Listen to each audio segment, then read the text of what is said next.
bulan bertuah, bulan ibadah, bulan mujahadah, bulan rahmat, bulan maghfirah, bulan Al-Quran dan Lailatul Qadar. Besarkan Ramadan dengan puasa, di waktu malamnya tambahkan ibadah. Bacalah Al-Quran, banyakkanlah sedekah. Tarawih kerjakanlah walaupun sunnah. Pelihara mata, jagalah telinga, kawallah lidah dari yang sia-sia. Fikirkanlah yang mendatangkan faedah. Hubungkan hatimu dengan Allah. Zikir salawat,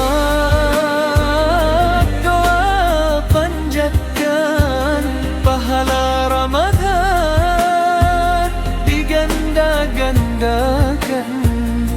Jangan lupakan, jangan lalaikan.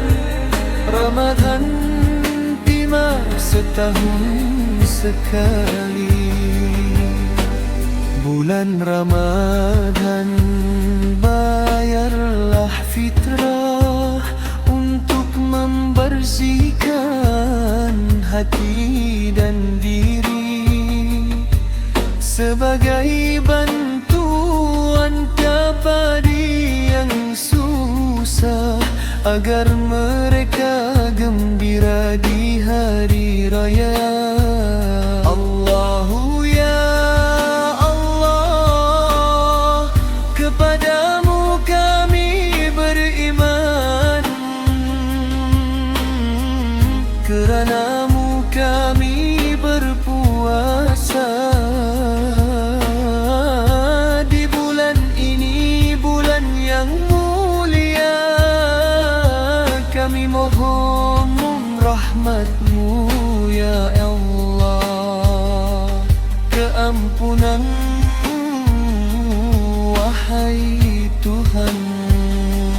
Banyakkan iktikaf di 10 hari terakhir. Lailatul Qadar